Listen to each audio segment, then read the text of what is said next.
Good morning students, welcome to our YouTube channel PDT physics classes. तो students, आज की class में हम लोग असाइनमेंट नंबर 4 का जो सेकंड असाइनमेंट भेजा था उसका सॉल्यूशन पार्ट हम लोग करेंगे। ठीक है, उसको सॉल्व करेंगे। हालांकि इसमें कुछ क्वेश्चंस हम लोगों ने लास्ट क्लास में कवर कर लिए थे। ठीक है, तो बाकी रिमेनिंग पार्ट 2 जो हम लोग आज की क्लास में कवर करेंगे। तो सबसे पहले हम बात करेंगे क्वेश्चन नंबर 11 की। Justify that a body at a greater height has larger energy. तो देखिए, एनर्जी की अगर हम बात करें, अगर हाइट के बेसिस पे देखा जाए तो इसके पास जो एनर्जी होती है, potential energy is equal to mgh। Suppose कि एक हाइट हमारा क्या है, h1 है और दूसरी हाइट h2 है। सो यहाँ पे अगर हम बात करें p1 की तो mg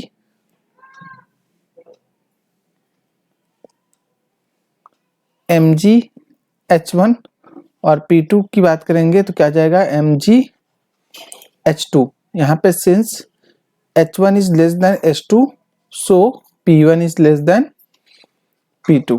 ठीक है, ये इसका जस्टिफिकेशन हो गया। A body of mass 2 kg is thrown up with the velocity of 10 metre, यानी कि नेक्स्ट पार्ट आपका है B part.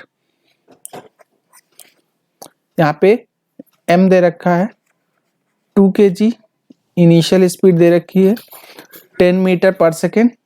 Find the kinetic energy of body at the time of throw. Kinetic energy यानी कि V आपको मतलब initial kinetic energy आपको निकालनी है। तो इनिशियल काइनेटिक एनर्जी क्या जाएगा, हाफ mb स्क्वायर या mu स्क्वायर, तो हो जाएगा 1/2। m कितना है 2 इंटू 10 का square, this will be equal to 2 cancel हो जाएगा 100 जूल। नेक्स्ट पार्ट पूछा जा रहा है, also find potential energy of the body eight highest point. तो जब हाईएस्ट पॉइंट पर पहुंचेगा तो V क्या हो जाएगा 0, तो H आपको निकालना है। तो H इज इक्वल टू क्या जाएगा V square minus U square upon 2G। 0 minus U कितना है 10 का square upon 2 into minus 10, G की वैल्यू हमने 10 ले ली, क्वेश्चन में भी दे रखा है। तो हो जाएगा -100 अपॉन -20, ये हो जाएगा 20, ये हो जाएगा 5 मीटर। ठीक है, तो इसकी वैल्यू आ गई 5 मीटर। अब आपको क्या निकालना है, पोटेंशियल एनर्जी। तो पोटेंशियल एनर्जी क्या होता है mg h, m कितना है 2, g की वैल्यू 10, h की वैल्यू 5, तो हो जाएगा 20 into 5, this is equal to 100 joule. ठीक है, तो also find the potential of the body at the highest point. तो हाईएस्ट पॉइंट पे इसकी पोटेंशियल एनर्जी आपको मिल गई। Next question number 12, give the reason for the following.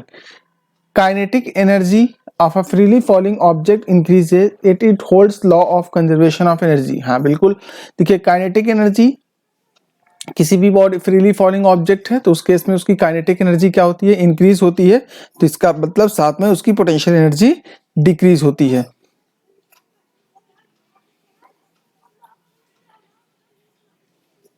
Suppose यहां से कोई एक बॉडी है, जैसे जैसे इसकी हाइट डिक्रीज हो रही है, यहां से यहां तक आ रही है, और यहाँ पे इसकी वेलोसिटी v1 है, यहाँ पर पहुंचेगी, इसकी हाइट h2 टॉप से होगी और यहाँ से h2 ले लेंगे, और यहाँ से या सीधे हम यहाँ से बात करेंगे तो यहाँ से h1 प्लस h2 हो जाएगी, ये पूरी इसकी हाइट हो जाएगी।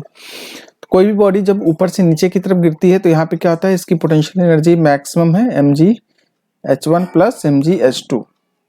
यहाँ पर आने के बाद इसकी मतलब ये वाली क्या हो गई, कन्वर्ट हो गई किसमें, काइनेटिक एनर्जी में, और यहाँ पे हाफ mv1 स्क्वायर, ये आपका आंसर आ जाता है।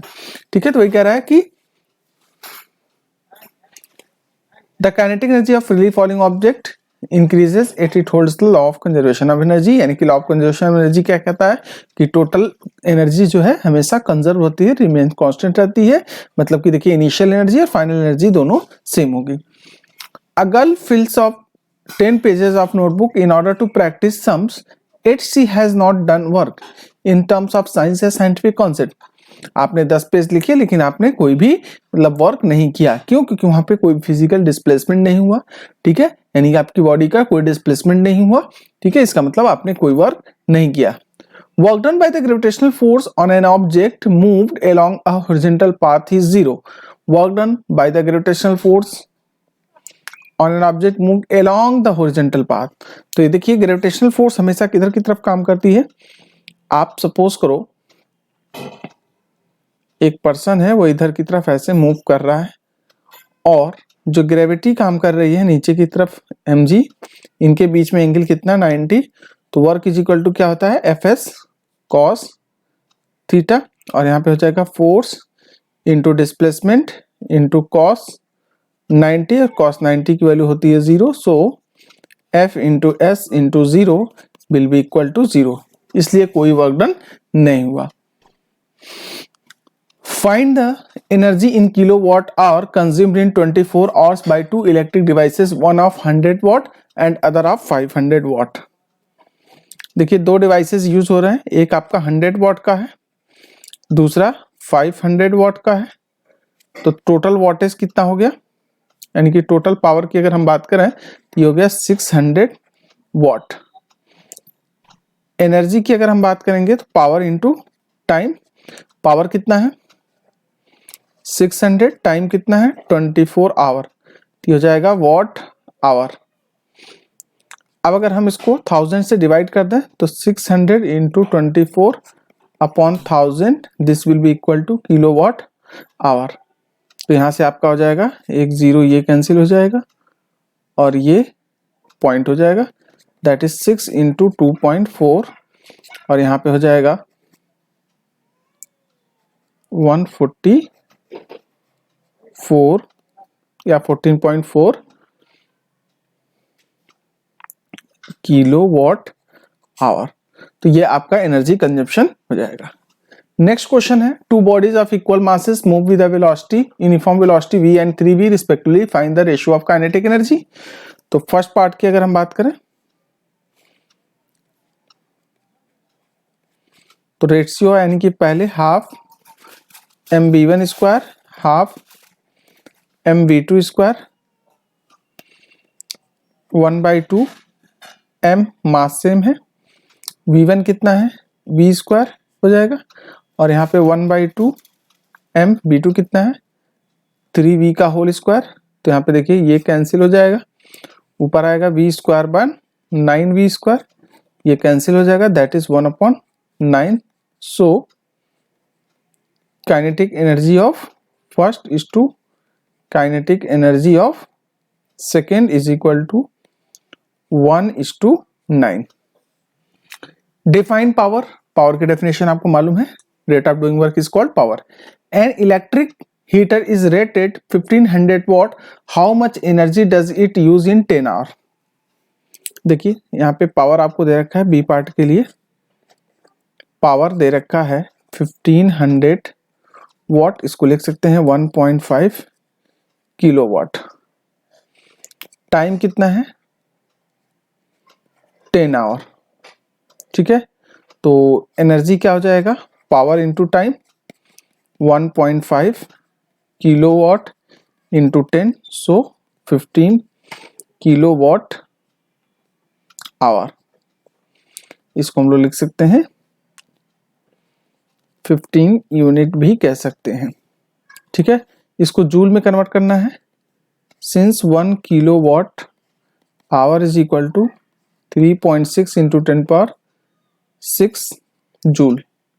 तो यहाँ से 15 kilowatt hour is equal to 3.6 into 10 power 6 into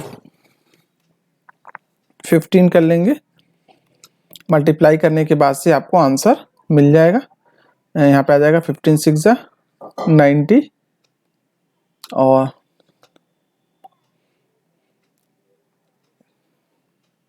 54 decimal place के बाद ये आ जाएगा आपका 10 to the power 6 joule, that is 54 6 joule.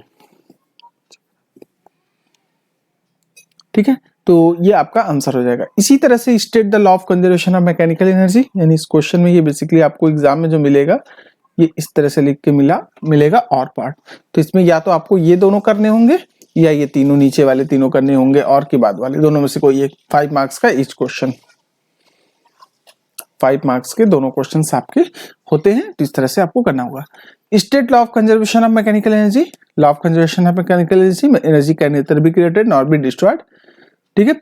Explain the conservation of energy in case of freely falling object. Freely falling object है यानी ऊपर से कोई ऑब्जेक्ट नीचे की तरफ गिर रहा है, ठीक है, तो अलग अलग हाइट पे उसकी एनर्जी, यहाँ पर एनर्जी क्या होगी, यहाँ पे एनर्जी क्या होगी, हर जगह आपकी एनर्जी mgh के आसपास आनी थी। तो ठीक है, तो इसको आपको सॉल्व करना है, पूरा एक्सप्लेन करना है, जो कि हमने कॉपी में करा रखा है। Find the velocity of a body of mass 2 kg having kinetic energy 100 joule. अब देखिए इस वाले पार्ट को हम लोग कर लेते हैं। k is equal to half mb square होता है, ठीक है। तो यहाँ पे k की वैल्यू कितनी है, हाफ mb स्क्वायर, तो v स्क्वायर क्या आ जाएगा 2k अपॉन m, b की वैल्यू हो जाएगी under root 2k upon m। 2 kinetic energy इसकी कितनी दे रखी है 100 जूल, मास दे रखा है इसका 2, तो हो जाएगा 10 मीटर पर सेकेंड। इसका आंसर आ जाएगा 10 metre per second. Next question, on tripling the speed of motion of a body kinetic energy change in, या चेंज इन काइनेटिक एनर्जी कितनी हो जाएगी। तो देखिए काइनेटिक एनर्जी इनिशियली क्या थी, हाफ mb स्क्वायर,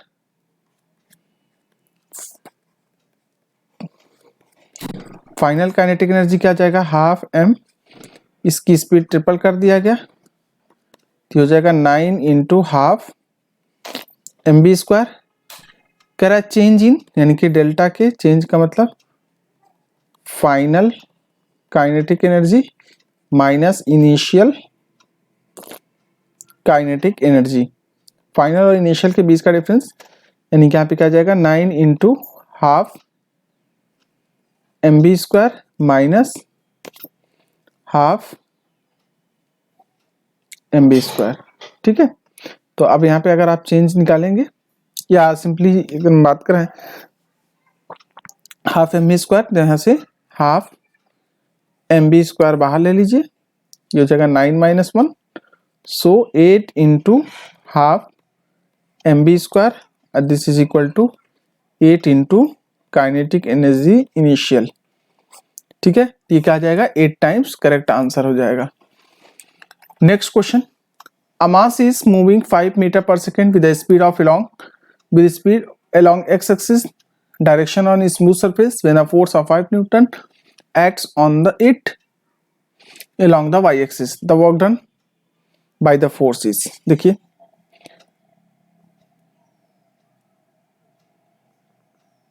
ये x एक्सिस के along जो है बॉडी मूव कर रही है, इसकी स्पीड कितनी है 5 मीटर पर सेकेंड, और जो फोर्स है वो अलॉन्ग वाई एक्सिस काम कर रहा है 5 न्यूटन। तो अगर इसके डिस्प्लेसमेंट की बात करेंगे तो इसका जो डिस्प्लेसमेंट होगा वो इसके डायरेक्शन में, the work done by the against by the force, ठीक है। अब मान लीजिए टी टाइम की अगर हम बात करेंगे तो v इंटू टी, और वो इसी डायरेक्शन में होगा, फोर्स इस डायरेक्शन में, तो वर्क इज इक्वल टू क्या जाएगा force into displacement into cos 90, और यह क्या जाएगा 0, परपेंडिकुलर के केस में आंसर 0 आता है। Next question, an electric bulb of 60 watt burns for 5 hour, the cost of electricity in मॉड 30 मंथ मतलब डेज के लिए निकालना है। तो पावर आपको दे रखा है कितना 60 वाट, टाइम दे रखा है 5 आवर,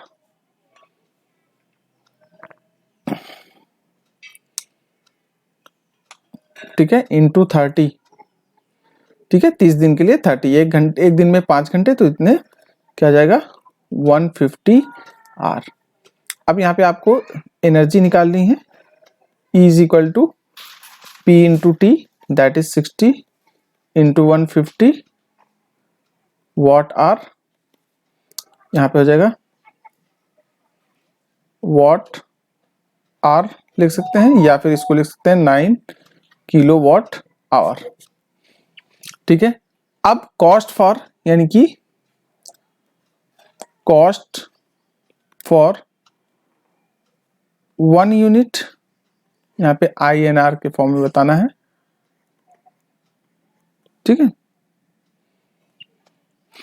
तो cost for 1 unit is equal to 3 rupees है, तो for 9 unit 9 into 3 that is 27 rupees, तो आंसर हो जाएगा 27। सेकेंड ऑप्शन करेक्ट है। A bullet entering a metal block of 30 centimeter length stops on reaching 25 centimeter. The energy with the bullet will be lost. कितनी energy इसकी lost होगी? तो देखिए एक मेटल ब्लॉक है, बुलेट इंटर हो रहा है इसमें,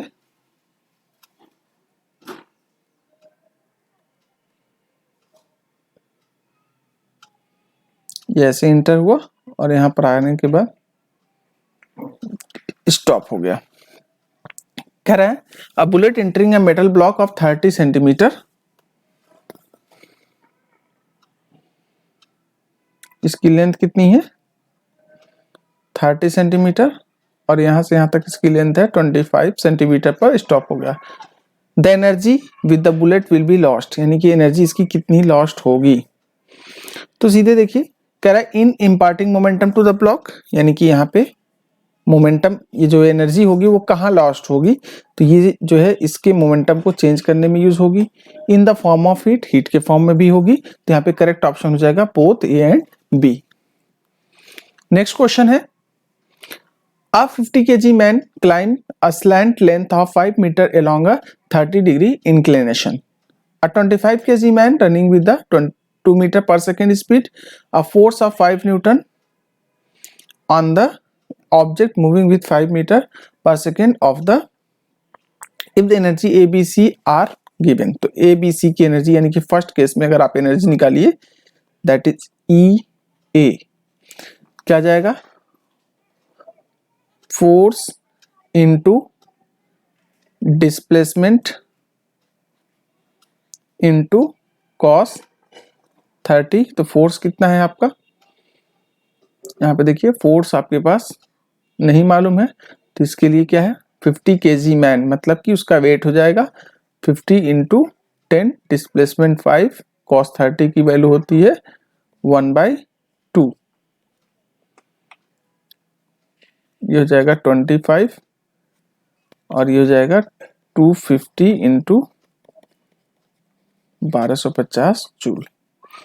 बी के केस में अगर हम बात करेंगे 20 kg man running with 2 metre speed, 20 kg का आदमी है 2 kg की स्पीड 2 मीटर पर सेकंड की स्पीड से मूव कर रहा है, तो इसकी जो एनर्जी होगी वो हो जाएगी हाफ mv² 1/2 25 इंटू v कितना है 2 का स्क्वायर, सो एक 2 से 2 कैंसिल हो जाएगा, this will be equal to 50 joule. C का अगर हम बात करें a force of 5 newton acting on an object moving with 5 speed for 5 minute, तो इस केस में आपके पास क्या जाएगा फोर्स इंटू डिस्प्लेसमेंट आपका हो जाएगा यहाँ पे, बट यहाँ पे एनर्जी या वर्क की अगर हम बात कर रहे हैं कह रहा है कि 5 मीटर पर सेकंड की स्पीड से चल रहा है 5 मिनट के लिए। ठीक है, तो देखिए फोर्स की अगर हम बात करें तो वो मूव कर रहा है किस फोर्स से, तो ये हो जाएगा mass into acceleration into displacement. ठीक है, तो mass into acceleration into displacement, mass कितना है कह रहा है फोर्स दे रखा है, फोर्स आपको दे ही रखा है 5 न्यूटन, तो यहाँ पे आपको कुछ करना नहीं है 5 न्यूटन। अब डिस्प्लेसमेंट आपको नहीं मालूम है, लेकिन कह रहा है कि 5 स्पीड से इस स्पीड से, तो d इज इक्वल टू क्या जाएगा v इंटू टी लिख सकते हैं, मतलब स्पीड इंटू टाइम, तो क्या जाएगा 5 इंटू वेलोसिटी इसकी कितनी दे रखी है, वेलोसिटी दे रखी है 5 मीटर, टाइम कितना दे रखा है 5 मिनट, तो इसको 60 से मल्टीप्लाई करेंगे तो सेकेंड में आ जाएगा। ये हो जाएगा 125 इंटू 60, 6 5 जा 30, 6 2 जा 12 और 3 15, 6 1 जा 6 और ये 7। तो देखिए 6 5 जा 30 को 0 लिखा और 6 2 जा 12 और 3 15 हो गया, 6 1 जा 6 यानी कि 750 के आसपास ये होता।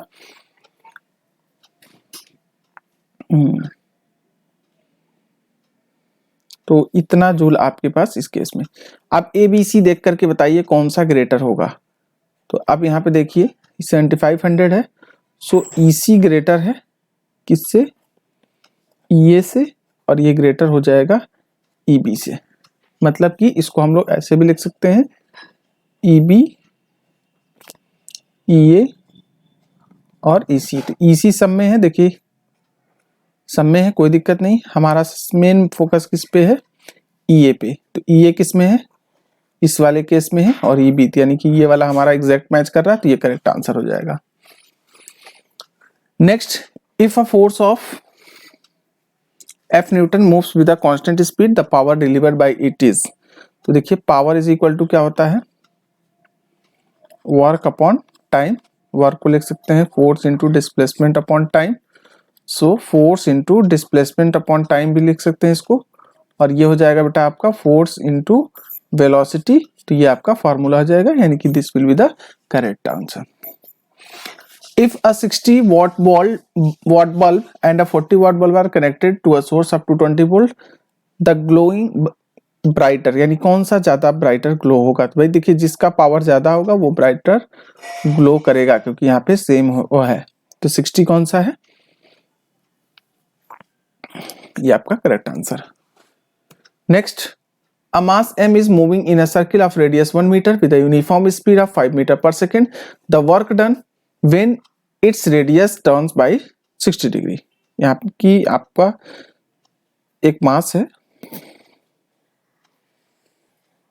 ऐसे मूव कर रहा है, 60 डिग्री का मूवमेंट करेगा, तो वर्क डन कितना होगा।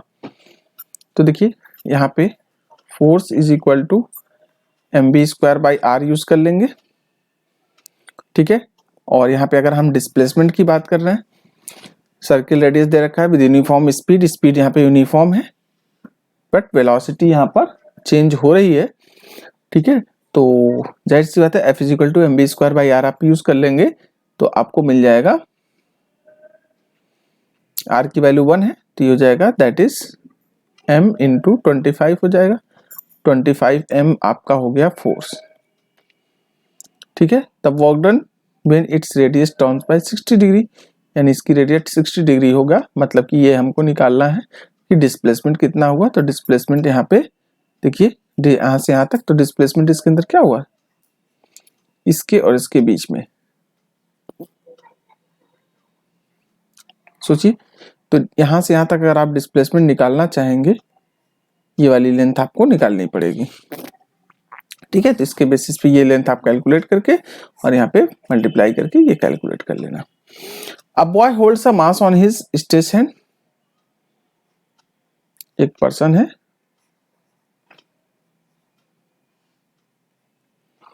ठीक है, कुछ मास ऐसे उसने होल्ड कर रखा है।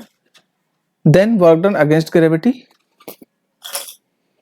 वर्क डन अगेंस्ट ग्रेविटी तो इज 0, ये फर्स्ट ऑप्शन करेक्ट हो जाए, रॉन्ग हो जाएगा। मस्कुलर एनर्जी इज यूज्ड, यहाँ पे मस्कुलर एनर्जी है। बोथ ए एंड बी, तो यहाँ पे क्या जाएगा, ये ऑप्शन करेक्ट है, both A and B. 2 car, इसी तरह से 2 कार हैं A and B approaching each other with a momentum of 50 kg per metre per second, यानी इसी तरह से इसमें मोमेंटम दे रखा है। मोमेंटम आफ्टर कोलिजन वाला कॉन्सेप्ट यूज करके इसको भी आप सॉल्व कर सकते हैं, ये कॉपी भी कराया है।